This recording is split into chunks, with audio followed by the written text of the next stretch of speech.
ప్రధానోపాధ్యాయులు Nirmala madam and ఉపాధ్యాయులు and my dear students, ఎలా ఉన్నారు అందరూ? ఎలా ఉన్నారు అందరూ? Very good. సార్ చెప్పిన విషయాలు అర్థమైనాయా? మరి ఎట్లా క్లాస్ ఇవ్వాలి?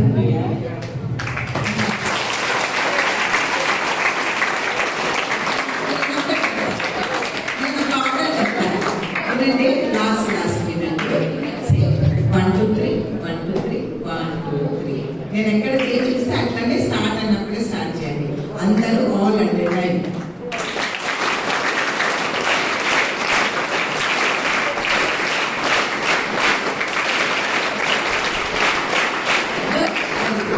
ఎట్లా ఉంది సౌండ్? బాగుంది కదా? ఎందుకు బాగుంది? కోఆర్డినేషన్, కలెక్టివ్నెస్ అండ్ అటెంటివ్ కదా. అటెంటివ్ ఉన్నారు. నేను ఎక్కడ చేసి చూపిస్తే మీరు కూడా అట్లనే చేస్తాను, అందరూ కలిసి చేస్తారు కదా. అంటే దీనివల్ల ఏం చేస్తున్నాం మనం?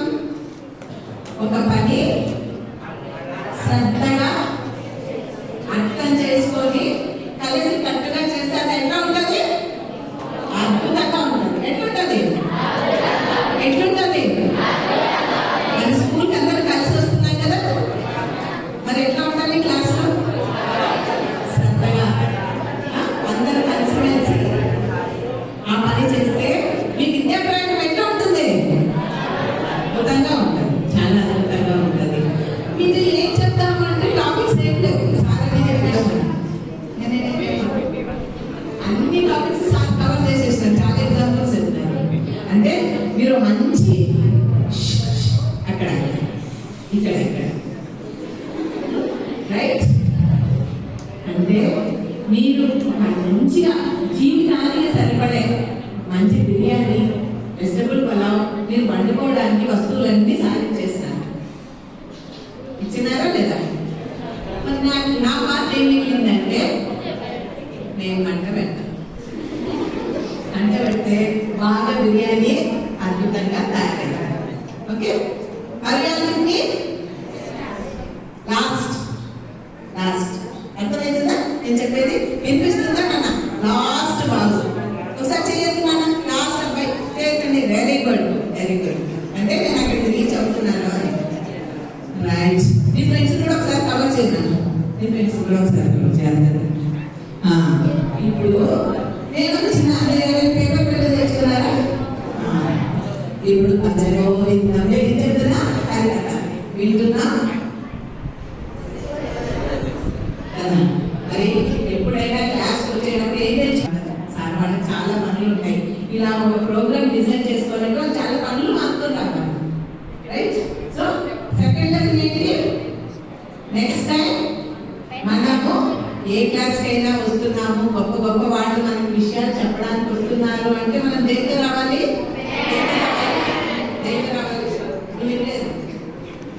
నాకు దొరికిపోతారు. 1000 మందిలో ఎవడెక్కడ చేసినా నాకు దొరికిపోతాడు. So be attentive with the notepad you have to come. Right right. This is second point. Third point, రోజు స్కూల్కి వస్తున్నామా? సార్ పిల్లలు ఎవరైనా ఒక క్యాల్కులేటర్ నేను అడిగింది ఒకసారి చూపించాను సార్. రోజు స్కూల్కి వస్తున్నామా? ఎన్ని అవర్స్ అడుగుతున్నాం కదా? 8 అవర్స్. సో ఒక అకాడమిక్ ఇయర్స్ కి ఎన్ని అవర్స్? ఎన్ని రోజులు? 365 ఇంటూ 8. ఎవరైనా ఉన్నారా? రామాన్యుడు టక్మన్ దగ్గర చెప్తారా? 365 ఇంటూ 5 8. ఎన్ని గంటలు? ఎవరైనా?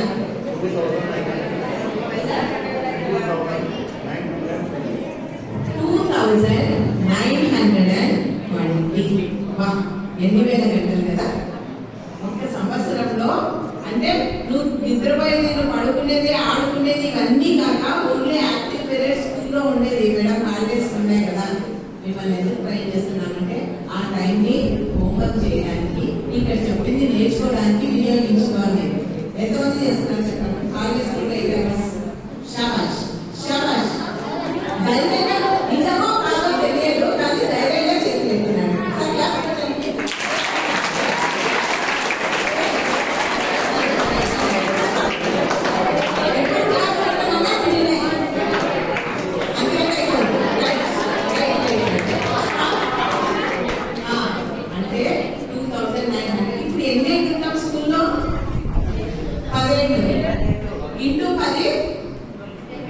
29,000 గంటలు. అవునా అవునా? అర్థమైందా?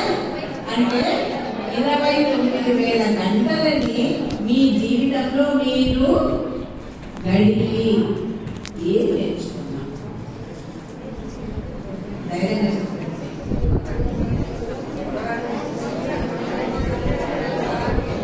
29,000 గంటల్లో ఒక ఊరిని నిర్మించవచ్చు. ఒక ఊరిని నిర్మించవచ్చు. మనం ఒక జీవితాన్ని నిర్మించలేకపోతున్నాం కదా? అవునా కదా? నిజమా కాదా నేను చెప్పింది? ఇన్ని వేల గంటలు స్కూల్కి వస్తున్నాం. నిర్మించుకోవాలి అనే ఆలోచనతో వస్తే నిర్మించుకోగలమా లేదా? ఎంతమంది నిర్మించుకోగలమని చెప్తారు చెప్పండి. గట్టిగా అవును చేయవచ్చు. గట్టి చెప్పండి. అవును చేయవచ్చు. సో ఇప్పుడు మనకు అర్థమైంది. లాస్ట్ మీరే మళ్ళీ మాట్లాడుకోవచ్చు. ఇప్పుడు వినాలి. అంటే ఇన్ని వేల గంటల్ని మనము 10th ఫెయిల్తో బయటకు వస్తున్నాం. ఒక hand writing mister laddu hand writing బాగా రాసుకోవచ్చు, రావట్లేదు. స్పోకెన్ స్కిల్స్ డెవలప్ చేసుకోవచ్చు, రావట్లేదు. రైట్?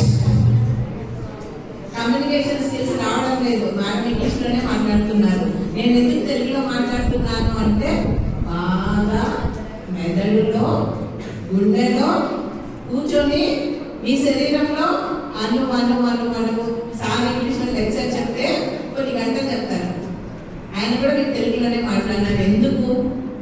చెప్పే విషయం మీ హృదయాంతరాల్లో వెళ్ళి బాగా బాగా బాగా మీ గుండెలో నాటుకోవడానికి తెలుగులో చెప్పండి. అర్థమైందా అందరికీ? సో ఎన్ని గంటలు మనం గడుపుతుంది స్కూల్లో? మొత్తం 29,000 గంటలు. రైట్. ఈ నెల ఫీజు ఎంతమంది కట్టారమ్మా? మంత్లీ ఫీజు కట్టేస్తున్నారు స్కూల్కి?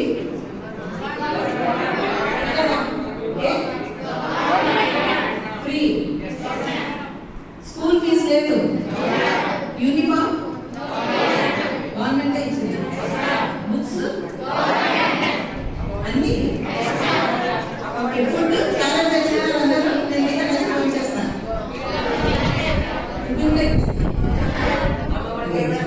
ఓకే. సో యూనిఫామ్ ఎవరైనా ప్రైవేట్ స్కూల్లో చదివేవాళ్ళు ఉన్నారు? మీ బంధువులు ఒకసారి వాళ్ళు అడుగుదామా నెలకి ఎంత ఫీజు కడుతున్నారు? కనీసం ఎంత కడుతున్నారు చెప్పు? మినిమం 1,000 రూపీస్ కదా? సో మీరు డిస్కషన్ కాదు. బస్ నెలకు 1,000 రూపాయలు ఫీజు కంటే సంవత్సరానికి 12,000 మినిమం నేను చెప్తున్నాను. 10 ఏళ్ళకి 1,20,000. యూనిఫామ్కి 10 ఏళ్ళకి ఒక 20,000. ఫుడ్కి ఒక 20,000. పుస్తకాలకి ఒక 30,000. ఇట్లా మనం లెక్కేసుకున్నాం అనుకో, కనీసం మీ జీవిత కాలంలో ఒక్క స్టూడెంట్ మీద కనీసం 20 లక్షలు ఇంటూ ఈ స్కూల్లో ఎంతమంది స్టూడెంట్స్ ఉన్నారు? ఎంతమంది టీచర్స్ ఉన్నారు? ఇంతమంది టీచర్ సాలరీస్, ఇంత పెద్ద బిల్డింగ్ కట్టడానికి ఆయాలు, ఫుడ్, ఇదంతా ఖర్చు ఎవరు భరిస్తున్నారు? గవర్నమెంట్ అంటే ఎవరు? నో. ఇన్ఫర్మేషన్ చంద్రబాబు నాయుడు గారు సీఎం గారు లేకుంటే అంతరించిన సీఎం గారు ఎవరు వాళ్ళ జోబులో నుంచి వాళ్ళ సొంత డబ్బులు తీసి ఖర్చు పెట్టట్లేదు. కైండ్ ఇన్ఫర్మేషన్ ఎక్కడి నుంచి వచ్చినాయి డబ్బులు? ఈ సమాజంలో ఉన్న ప్రతి పౌరుడు వారు సంపాదించిన డబ్బులోంచి సామాన్లు జాబ్ చేస్తున్నారా? ఒక్క నెల జీతం ట్యాక్స్ కట్టారు గవర్నమెంట్ ఎంప్లాయీ ప్రతి ఒక్కరు. నాలాంటి ఉద్యోగాలు లేని వాళ్ళు ఒక చీర కొనుక్కుంటే దాని మీద జిఎస్టీ ట్యాక్స్ కడుతున్నా. ఒక పర్సు, ఒక వాచ్, ఒక చైన్, చిన్న రూపాయి దాచిపెట్టుకుని ఒక చిన్న ఇల్లు కట్టుకుంటే దానికి కూడా ట్యాక్స్ కడుతున్నా. ఇంట్లో కరెంట్ పడితే ట్యాక్స్ కడుతున్నా, వాటర్ పడితే ట్యాక్స్ కడుతున్నా, ఒక బండి కొంటే ట్యాక్స్ కడుతున్నా.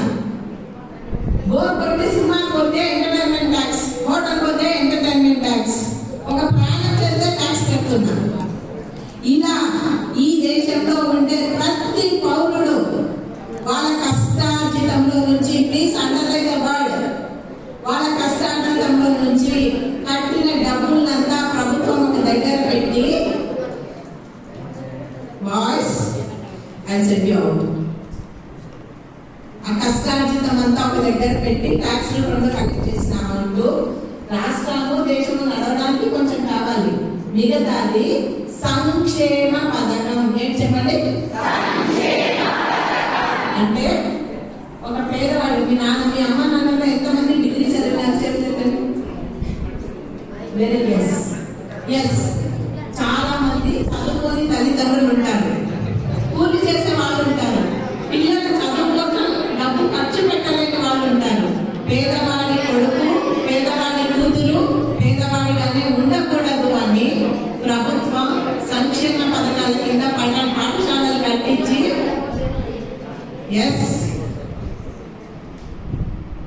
ఒక కూలి చేసే అతన్ని పిల్లల్ని స్కూల్కి పంపించమంటే, సార్ మేము పొద్దునే కూలికి పోతాం, గది కట్టుకొని పోతాం, వాడికి ఎవరు పెడతారు అంటారు. అవునా? యూనిఫామ్ ఎవరు కడతారు, పుస్తకాలు ఎవరు కొంటారు అంటారు. ఫ్రీగా స్కూల్స్ పెట్టినా. సో 83 తర్వాత మన మాజీ దివంగత ముఖ్యమంత్రి ఎన్టీ రామారావు గారి మధ్యాహ్న భోజన పథకాలు స్టార్ట్ అయ్యాయి. ఈ విధంగా ఇంత అద్భుతంగా మీ అందరినీ స్కూల్స్ మెయింటెనెన్స్ మొదలైంది. మరి ఇప్పుడు చెప్పండి, డబ్బంతా ఏమండి? ప్రజలది. అంటే మిమ్మల్ని మీ తల్లిదండ్రులు ఎంత గొప్పగా కాపాడుతున్నారో ఆ విధంగానే సమాజంలో ఉన్న ప్రతి వ్యక్తిని పట్ల బాధ్యతగా కొంచెం పే చేస్తున్నారు కదా, అవునా కదా? సో మనం ఎవరికి బాధ్యత వహించాలి? సమాజంలో ఉండే ప్రతి ఒక్కరికి. ఇక్కడ కూర్చోబెట్టి మీకు చదువు చెప్తుంటే మనం ఏం చేస్తున్నాం? బాగా తెలియాలి, మీకే బాగా తెలియాలి. ఫ్రీ, అన్ని ఫ్రీ. ఎవరిస్తున్నారు free? Who is giving free? ఒక్కరోజున ఆలోచించామా? ఆలోచిస్తే మన పుస్తకాలు వేస్ట్ చేయం, మనం తినే తిండి వేస్ట్ చేయం. ఇంత శరీరాన్ని పెరిగింది కదా మనకు. మళ్ళీ మనము ఈ సమాజానికి ఉపయోగపడాలి. ఈ సమాజంలో అద్భుతమైన టీచర్గా, మీ టీచర్ చూసి ఇన్స్పైర్ అవుతారు కదా మీరు. ఎంత బాగా మాట్లాడుతుంది, నేను మంచి టీచర్ కావాలి, మంచి బిల్డింగ్ ఎంత బాగుంది, నేను ఇలా ఇంజనీర్ కావాలి, రైట్? నేను ఒక డాక్టర్ కావాలి, మా ఊళ్ళో సరిగ్గా డాక్టర్ లేదు, మాకు అక్కడ పొలంలో తగాదాలు వస్తే లాయర్ మోసం చేస్తాడు, నేను మంచి లాయర్ కావాలి మా ఊరికి. ఇలా మీరు నిర్ణయించుకొని మీ భవిష్యత్తుని మీరు తిరిగి ఇంత పొందినారు కదా నాన్న.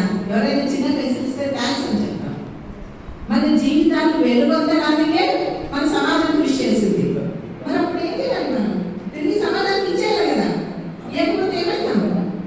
రుణగ్రస్తులు అయిపోతాం, అప్పుడు పోతాం. ఆర్యానికి అర్థమైంది అందరికీ? కాబట్టి మనం ఏం చేయాలి? ఖచ్చితంగా మనం సమాజం నుంచి పొందిన దానికి బాధ్యతగా తిరిగి అందించాలి. ఈ అందించాలంటే, అవును మేడం మీరు చెప్తాంటే మాకు అనిపిస్తుంది, కానీ మాకు ఏమేమో అడ్డం వస్తున్నాయి కదా. ఏమేమి అడ్డం వస్తున్నాయి చదువుకోవాలంటే? చెప్పండి, చదువుకోవాలంటే ఏమేమి అడ్డం వస్తున్నాయి? చూద్దాం, ఏమేమి అడ్డం వస్తున్నాయి చూస్తాం. ఏమేమి అడ్డం వస్తున్నాయి చూస్తాం.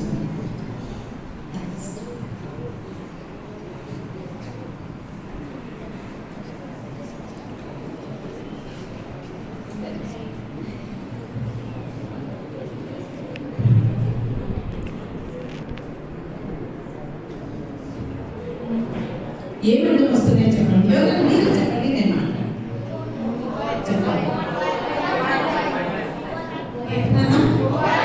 Very good, very good. Thank you for your valuable information. అంటే తప్పు ఎక్కడ చెప్తుందో తెలిసి నేను చెప్తాను కదా. ఇప్పుడు డాక్టర్ దగ్గర పోతే డాక్టర్ ఏం చేస్తాడు? బ్లడ్ టెస్ట్ చేస్తాడు. ఇది ప్రాబ్లం అని చెప్తాను.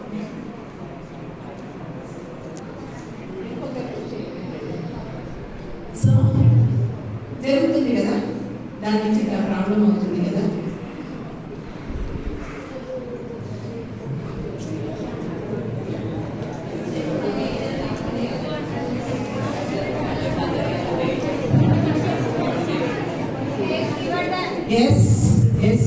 మరి ఎట్లా, ఎంతసేపు చూస్తారు మొబైల్లో? స్కూల్లో ఇచ్చారు మీకు ట్యాబ్స్, ట్యాబ్లు ఇవ్వలేదా? ఆయన దగ్గర ట్యాబ్లో ఏం చేస్తున్నారు?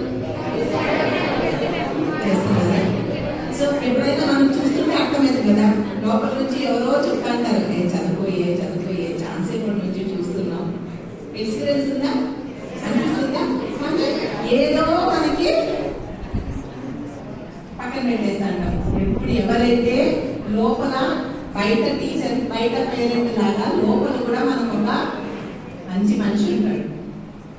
అర్థమైందా? మన గురువు మన లోపలే ఉంటాడు, మన పేరెంట్ మన లోపలే ఉంటారు. ఎవరైతే లోపల చెప్పే పేరెంట్ మాటకి విలువ ఇస్తామో వాడు అద్భుతంగా వెళ్తాడు కదా. సార్ చాలా ఎగ్జాంపుల్ చెప్పినారు కదా. ఆ అందరి ఎగ్జాంపుల్లోనూ ఒక కామనాలిటీ ఏంటుంటుందంటే వాళ్ళ అంతరాత్మ మాట విన్నారు, ఖచ్చితంగా విన్నారు.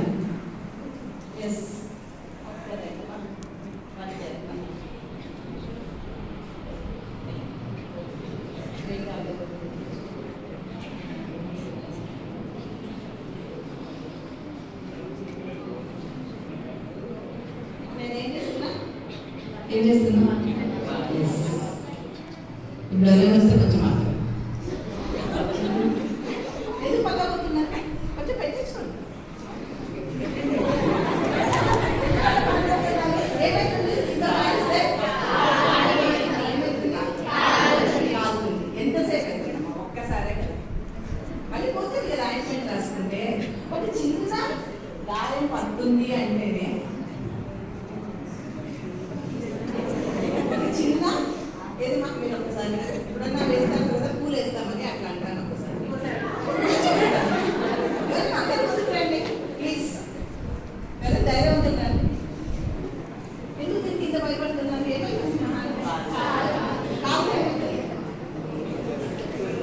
ఏమైతుంది కదా అంటే ఒక చిన్న శరీర గాయానికే మనం ఇంత భయపడుతున్నాం కదా. మీకు మొబైల్ చేసే ఇబ్బంది ఏమో తెలుసా? నేను చెప్పనా? మొబైల్ ని కంటిన్యూస్ గా చేస్తే చూస్తే జరిగే ఇబ్బంది ఏమో చెప్పనా? ఏమవుతాయి? ఫస్ట్ ఈ నెట్టిన ఏదైతే ఉందో బెడ్షీట్ ఇట్లా కప్పుకొని పనుకున్నావా నమ్మకు అంటారు కదా. అట్లా ఎంతమంది చేస్తారు? కళ్ళు పుస్తకం చేసేది వెరీ నైస్. హ్యాండ్స్ అప్ అంటే కనీసం పని చేసే తప్పన మనం ఒకటే చెప్పగలగాలి. Right right. సో ఇప్పుడు మీకు అందరికీ కళ్ళు ఫస్ట్ ప్రాబ్లం, అంతవరకే మనం అనుకుంటాం. టైం వేస్ట్ అవుతుంది, అవునా? టైం వేస్ట్ అవుతుంది. అన్నింటికంటే ముఖ్యమైన సమస్య ఏం తెలుసా? బ్రెయిన్ ఫాల్ అంటారు. ఏమంటారు? బ్రెయిన్ ఫాల్ అంటే ఒక్క విషయాన్ని సపోజ్ నేను చెప్తున్నానా, మీరు వింటున్నారా? అది ఏమవుతుంది? వాయిస్ ఎక్కడ పోతుంది? చెవులోకి వెళ్తుంది. అది ఎక్కడ అర్థమవుతుంది? అర్థమవుతుంది. మీకు లోపల ఒక పిక్చర్ కనిపిస్తుంది. నేను చెప్పేదంతా మీకు కనిపిస్తుంది. బెడ్షీట్ వేసుకున్నాను, నవ్వుతున్నారు, ఎక్స్ప్రెషన్స్ ఇస్తున్నారు అంటే వినడం వల్ల చెవి నరము పనిచేసే దాని వల్ల మీకు ఒక కాన్సెప్ట్ అర్థమవుతుంది. అదే కంటితో చూస్తే కంటి నరము 200 టైమ్స్ పెద్దది. ఎంత పెద్దది? 200 టైమ్స్ చెవి నరం కంటే.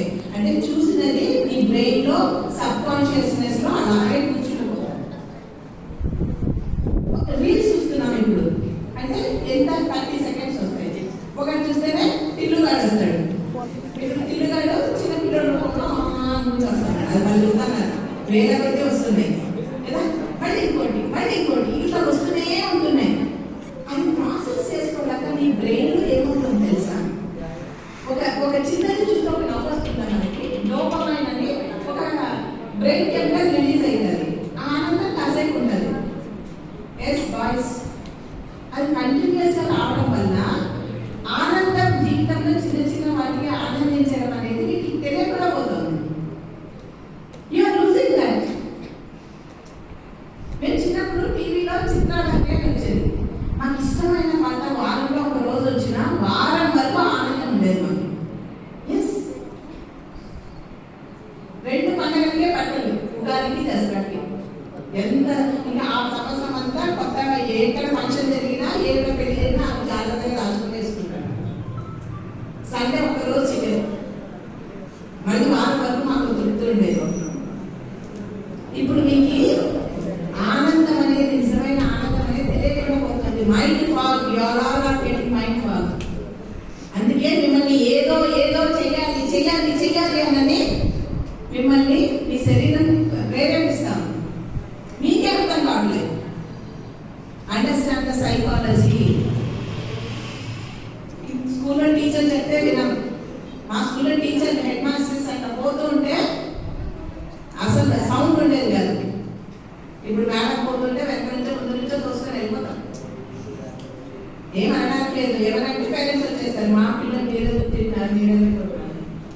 ఇంట్లో పేరెంట్స్ మాట వింటున్నామా? వినడం లేదు.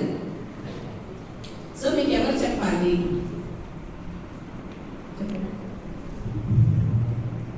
దేని బట్టి మనం యాక్టివిటీ ఇట్లా అయిపోతున్నామంటే ఓకే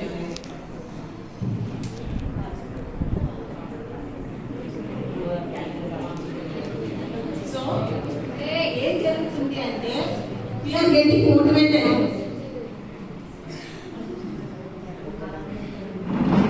ఒకడు ఏదో చేశాడని ఇంకోడు ఇది కాదు అని చెప్పొద్దండి, ఇది జరుగుతోంది. 6th క్లాస్కి వచ్చినామంటే యూనిఫామ్ ఉన్నా లేకున్నా, తలకు నూనె ఉన్నా లేకున్నా, షూస్ ఉన్నా లేకున్నా, గర్ల్ ఫ్రెండ్ ఉన్నా,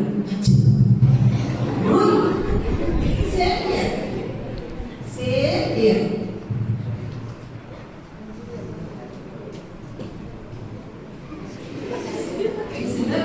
నేను ఈరోజు స్కై మార్పించుకొని వచ్చిన ఆదివారం మంగళం దగ్గర పోయి మార్పించుకొని వచ్చిన కొత్త కాదు వచ్చినాయి చూసిందో లేదో. నేను ఈరోజు ఏదో కొత్త స్టిక్కర్ పెట్టుకొని వచ్చిన హెయిర్ స్టైల్ ఎట్లా కొత్త చేసుకునేట్టులోనే మన జీవితం అంతా ఇక్కడే గడిచిపోతుంది. ఎందుకు చెప్పండి? అందరం ఒక దాని వెనక పడిపోయినాం. సినిమాలు చూసి ఇంకేదో చూసి అది మంచిదా చెడ్డదా మనం ఆలోచించట్లా. ఒకడు ఏం చేస్తే అందరూ అదే చెయ్యాలి. ఒకటికి వచ్చిన ఒక రోగం ఇది పక్కన అనుకోండి.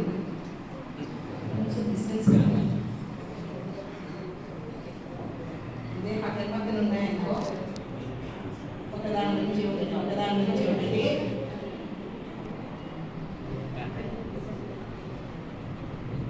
ఇలా అనుకొని వెళ్ళిపోతాయి. చూస్తున్నారా? చూడండి, అది ఎవరు వెళ్ళించారు? దాని నుంచి అది వెళ్ళిపోతాను. దీని నుంచి దీని పట్టింది. దీన్ని ఏమంటారు? అంటారు తెలివైన వాళ్ళైతే దీనికి డిస్టెన్స్ మెయింటైన్ చేస్తారు. అర్థమైందా? అర్థమైందా అందరికి? అర్థమైంది?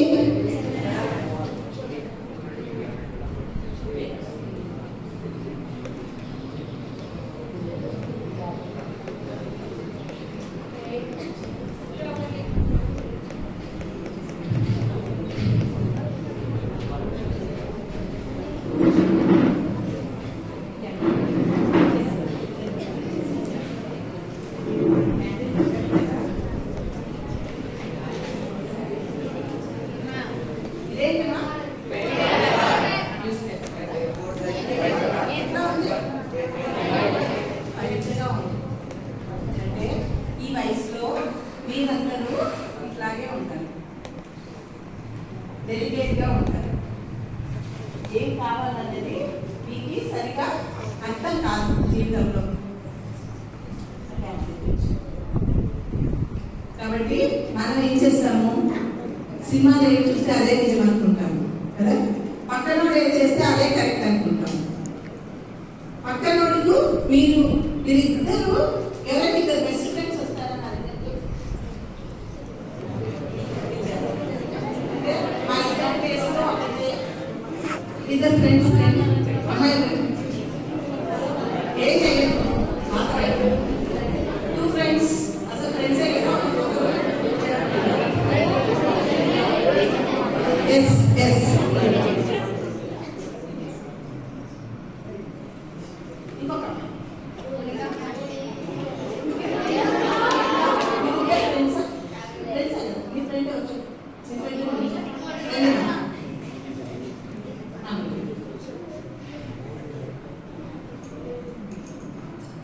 సో వాళ్ళిద్దరు ఫ్రెండ్స్.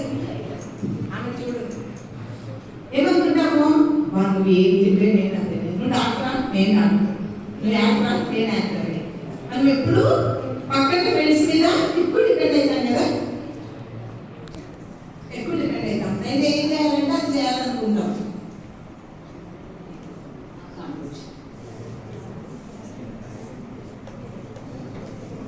ఇదేంటి?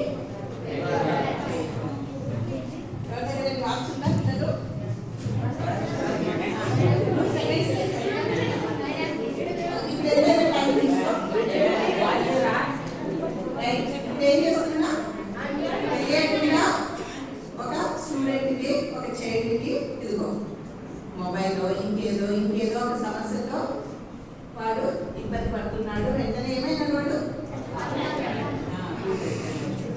అదే ఇంకో స్టూడెంట్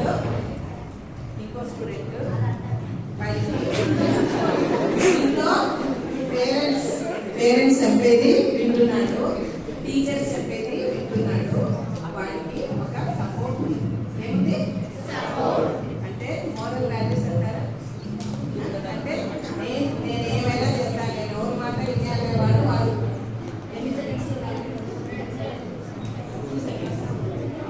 3 seconds. ఇప్పుడు సేమ్ స్టూడెంట్ ఒక పేరెంట్ ఒక టీచర్ చెప్పే మాట వింటున్నాడు. నువ్వు టైం ఉన్నాను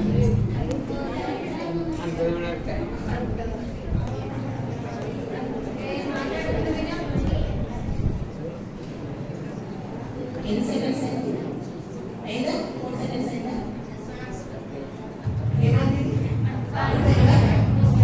పూర్తయిందా ఇది? మరి మనం ఎందుకు ఇంట్లో చెప్పిన పేరెంట్స్ స్కూల్లో చెప్పిన టీచర్స్ మాట వినకూడదు చెప్పండి? వినడం వల్ల మనకు ఉపయోగం ఏంటి? మన జీవితాలని కాపాడుతుంది. ఏం చేస్తుంది? కాపాడుతుందా? కరెక్టా? ప్రాక్టికల్గా చూస్తున్నారా? ఏ సపోర్ట్ లేని వాడు ఏమవుతాడు అంటే ఒక ఎమోషన్ వచ్చినప్పుడు నీకు ఏది తోచిందో నువ్వు అది చేసినావు అనుకో, నీ లైఫ్ ఏమైతుంది? అదే ఒక ఎమోషన్ వచ్చినప్పుడు అయ్యో టీచర్స్ ఏమనుకుంటారు, పేరెంట్స్ ఏమనుకుంటారు, ఇలా వీళ్ళందరికీ చెప్పినాం అనుకో, వాళ్ళ గురించి ఆలోచించినాం అనుకో, మనం ఎట్లుంటాం? సెక్యూర్ గా ఉంటాం. ఎట్లుంటాం? ఇది ట్రైన్ స్క్వేర్. ఓకే, ఇది స్క్వేర్ కాదు. ఇద్దరు ఫ్రెండ్సే అమ్మాయిని ఒకటి చెయ్యాలంటే అమ్మాయికి ఒక ఇంటెలిజెన్స్ ఉంటుంది. ఈమె ఏం చేసింది? ఒక పాత్ర చేసింది, ఒక గిన్నె చేసింది. ఈమె ఏం చేసింది? ఒక ట్రే చేసింది. ట్రేలో గిన్నెను పెట్టుకొని మంచి స్వీట్స్ ఇచ్చి పంచవచ్చు. కానీ మనం ఏమనుకుంటాం? మన ఫ్రెండ్ ఏం చేస్తామని మనం చేయాలనుకుంటాం కదా. ఎవరి మైండ్ వాళ్ళది, ఎవరి మైండ్ సెట్ వాళ్ళది, ఎవరి ఇంటి పరిస్థితులు వాళ్ళవి. ఫ్రెండ్ ఎంతవరకు కలిసి చూసుకొని మీరు చదువుకోవడానికి స్కూల్కి వచ్చినారు, ఇక్కడ చదువుకోవడానికి ఆమె బుక్స్లో పాఠాలా, ఇంకేమైనా హెల్పా, ఒక మోరల్ సపోర్ట్కి. అంతేగాని ప్రతి ఒక్కటి ఒకరితో ఒకరు కంపేర్ చేసుకుంటా, వాళ్ళకు ఉన్నది మాకు లేదు, నువ్వు కొనుక్కున్నావా నేను కొనుక్కుంటా, పోటీ దేంట్లో ఉండాలి? చదువులో పోటీ పడాలి. అర్థమైందా అందరికీ? లాస్ట్ ఇప్పుడు మనం ఏం తెలుసుకున్నాం? రీక్యాప్ చేసుకున్నామా? ఫస్ట్ ఏం నేర్చుకున్నాం? Collective attention. ఒక పని అందరూ కలిసిమెలిసి చేస్తే, శ్రద్ధగా వింటే అది చాలా బాగుంటుంది. క్లాస్లో అందరూ, స్కూల్లో ఉన్న పిల్లలందరూ అరే ఇంత దూరం మా టీచర్లు ప్రొద్దున 7 గంటలకు మధ్యాహ్నము వేడిగా తింటున్నారు. ఒక్కసారి మీ టీచర్లు మార్క్స్ చూడండి. 7 గంటలకు బయలుదేరాక వాళ్ళ ఇంట్లో ఏం చేస్తున్నారో వాళ్ళకే తెలుస్తుంది. ఒకరోజు చందనం తెచ్చుకుంటారు, ఒకరోజు కళ్యాణం తెచ్చుకుంటారు, ఒకరోజు ఏది వీలైతే అది వస్తూ ఉంటే ఏదైనా పార్సల్ కట్టుకొని వచ్చి టీచర్లు కూడా ఉంటారు. కానీ మీకు చదువు చెప్తున్నారు, మీరు వేడిగా తింటున్నారు.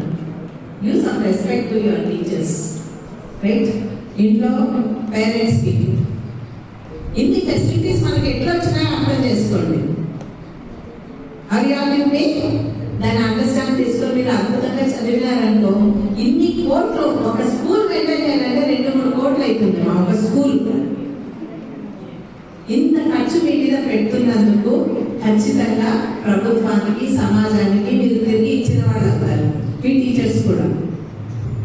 So collectiveness is more important. శ్రద్ధగా చదువుకోవాలి, బాధ్యతగా ఉండాలి.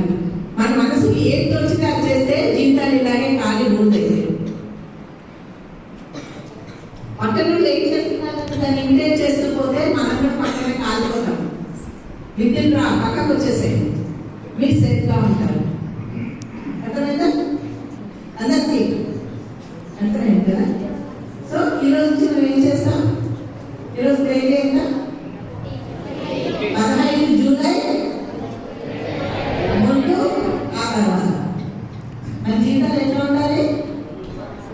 ఇంతకుముందు ఏమో తెలియదు మేడం, ఇప్పటి నుంచి చూడండి. మళ్ళీ మీరు నెక్స్ట్ ఇయర్ ఎగ్జామ్స్ అప్పుడు రండి, అప్పుడు మేము ఎట్లా చదువుతామో చూడండి. మాటనా? ఎస్ మాటనా? లేదు వెళ్ళండి అందరూ ఒకసారి. అలా వీళ్ళందరూ వేసి కనిపించారు ఫోటో. నేను మళ్ళీ వస్తా, అందరూ ఒకసారి ఇట్లా ప్రామిస్ ప్రామిస్. ఎస్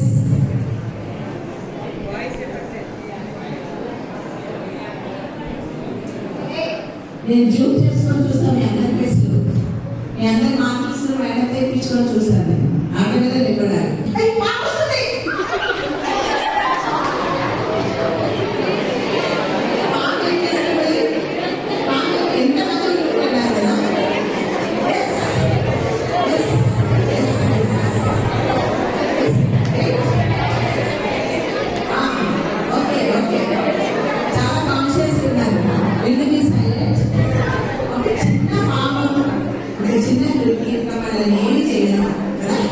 చిన్న మాట పెట్టాలంటే ఇవ్వతాల అగరబత్తితో మాట పెట్టాలి. కానీ కానీ ఏదైనా చిన్న చిన్న విషయానికి మనకు బాధ కలిగితే ఏం చేస్తున్నారు స్టూడెంట్స్ ఈ మధ్యకాలంలో?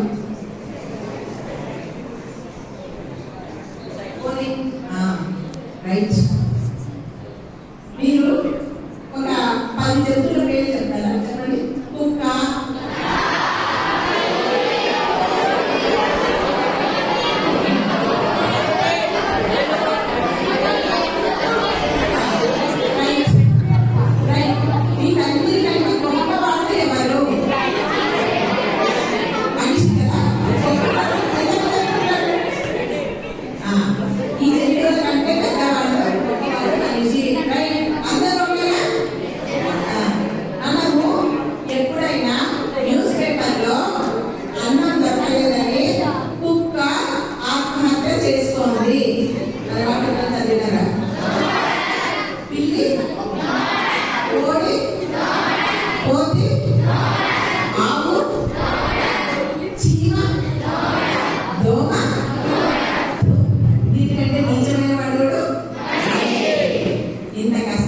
చీమలు దోమలు కూడా బతుకుతున్నాయి.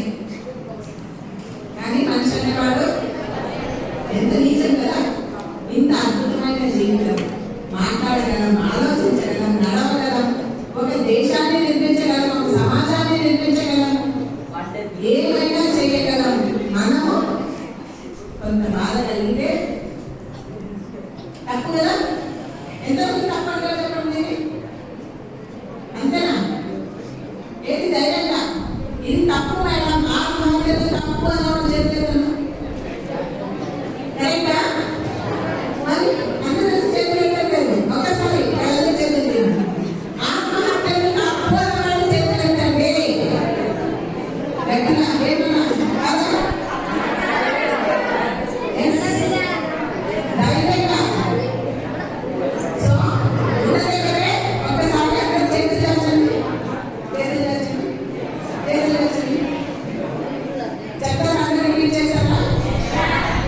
నేను ఈ రోజు నుండి మనిషిగా పుట్టినందుకు నా జీవితం యొక్క గొప్పతనాన్ని తెలుసుకుంటాను. చదివిన పాఠశాలకు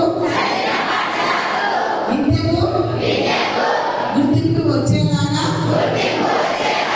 నా తల్లిదండ్రులకు, చదువు చెప్పిన గురువులకు,